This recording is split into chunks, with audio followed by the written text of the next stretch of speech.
যে ইশতেহার তৈরির ক্ষেত্রে আমরা প্রাধান্য দিয়েছি আমাদের যারা শিক্ষার্থী বন্ধুরা আছে তারা আসলে কী চায়। এখানে তো আমরা যারা ছাত্র সংগঠনগুলো অথবা আমরা যারা প্রার্থী হয়েছি স্বতন্ত্র হোক অথবা কোনো প্যানেল থেকে হোক, আসলে সবাই দীর্ঘদিন যাবৎ ক্যাম্পাসে আমরা বিভিন্ন আন্দোলন সংগ্রাম দাবি দেওয়া, এরপরে আমরা শিক্ষার্থীদের পাশে দাঁড়ানোর চেষ্টা করেছি, মৌলিক অধিকারগুলো চাওয়ার চেষ্টা করেছি, যার কারণে শিক্ষার্থীরা যা চায় সেই বিষয়গুলো অনেকগুলোই আমাদের সাথে আলাপ আলোচনা ইতিমধ্যে হয়েছে। এর বাইরেও আমরা আমাদের প্যানেল থেকে প্রার্থীদের জিজ্ঞাসা করুন, আমরা একটা অপশন রেখেছি, সেখানে প্রার্থীদেরকে বিভিন্ন বিষয়ে জিজ্ঞাসা করা হচ্ছে, আমাদের ইনবক্সে অনেকগুলো পরামর্শ আসতেছে। এরপরে আমরা শাটলে গতকালকে জিজ্ঞাসা করার চেষ্টা করেছি যে আসলে আমাদের অনাবাসিক শিক্ষার্থী যারা আছে তারা ম্যাক্সিমাম শহরে আসা যাওয়া করে, আসলে তাদের কি চাওয়া, এবং আমরা হলগুলোতে আমাদের আড্ডায় এরপর ঝুপড়িতে আমরা জিজ্ঞাসা করার চেষ্টা করেছি যে আসলে আমাদের ইশতেহারে কী কী থাকা দরকার। অনেকেই স্পেসিফিকলি বলেছে যে ইশতেহারে আমাদের যদি মন মতো বিষয়গুলো থাকে এবং যদি মনে হয় যে বাস্তবসম্মত এগুলো আপনারা প্রতিশ্রুতি দিবেন এবং বাস্তবায়ন করতে পারবেন, এটা যদি আমরা বুঝতে পারি তাহলেই কেবলমাত্র ভোট দেব। সেই জায়গায় আমার মনে হয় যে আমরা আলাপ আলোচনা করতেছি, আমাদের শিক্ষার্থীরা যা চায় এই বিষয়গুলোই আমাদের ইশতেহারের অন্তর্ভুক্ত হবে। তবে প্রাথমিকভাবে আমরা যে বিষয়গুলো নিয়ে বারবার কথা বলার চেষ্টা করেছি ক্যাম্পাসে, আপনারাও জানেন আমাদের শতভাগ আবাসন, এরপর নিরাপদ ক্যাম্পাস, একটা স্বস্তিকর যাতায়াত ব্যবস্থা, আমাদের যে সেশন জট সেগুলো, আমাদের কিছু হল আছে যেমন শাহমানত হল, এরপরে আমাদের আলাওল হল, এফ রহমান হল, শাহজালাল হল, এগুলো রিকনস্ট্রাকশন করা দরকার। আমাদের কেন্দ্রীয় মসজিদ এটা রিকনস্ট্রাকশন করা দরকার। আমাদের বিশ্ববিদ্যালয় 59 বছর পেরিয়ে গেলেও কিন্তু এখন পর্যন্ত কি এখানে কোনো টিএসসি নাই, যে আমাদের বিভিন্ন ক্লাবগুলো ছড়িয়ে ছিটিয়ে আছে তাদের কোনো অফিস নাই। এই যে বিষয়গুলো আমরা সামনে নিয়ে আসার চেষ্টা করতেছি। আমাদের মেডিকেলের অবস্থা খুবই খারাপ, এখানে গেলে আপনার অসুখ যাই হোক আপনার জন্য ওষুধ একটাই, সেটা হচ্ছে নাপা। অনেকেই স্টুডেন্টরা মজা করে এখানে নাপা সেন্টার নাম দিয়েছে।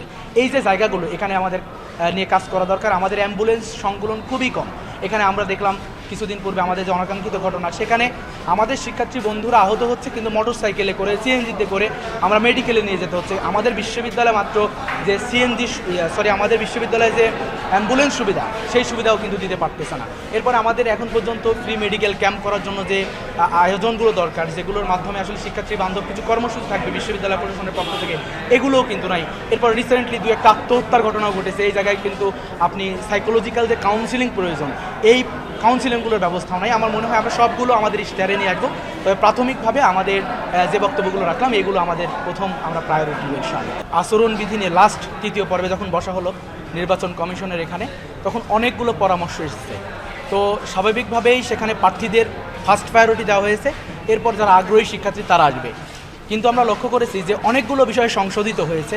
বিশেষ করে আমি যদি বলি নির্বাচনের ডেটটা পরিবর্তন হয়ে গেল, অথচ কিন্তু এখানে প্রার্থীদের যে মেজরিটি তারা কি চায় এই জায়গায় কিন্তু নির্বাচন কমিশন আসলে তারা জানতে চায় না।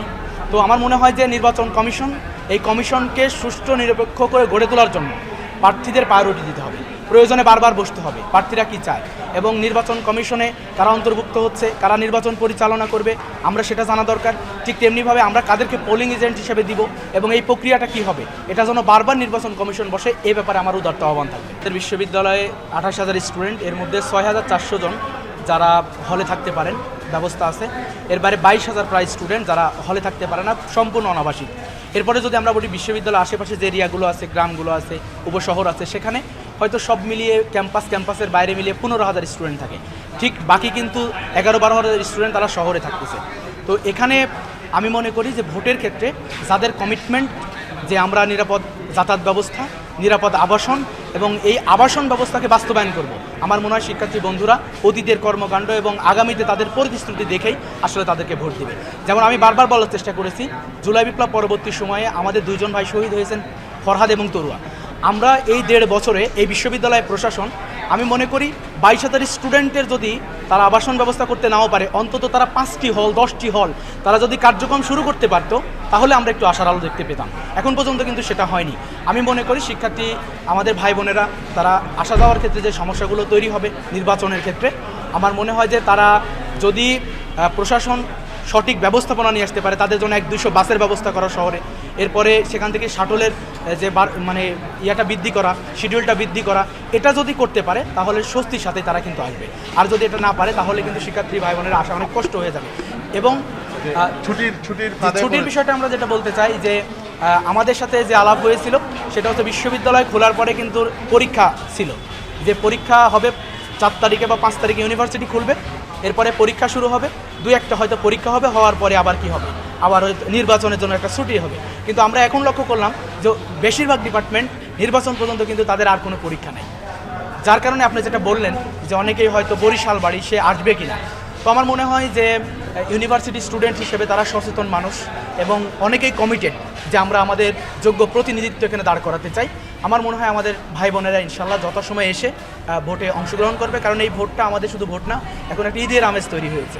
তবে আমরা মনে করি প্রশাসনকে প্রত্যেকটি পদক্ষেপ আরও ভেবে চিনতে এবং স্মুথলি নিতে হবে, শিক্ষার্থী বান্ধব নিতে হবে।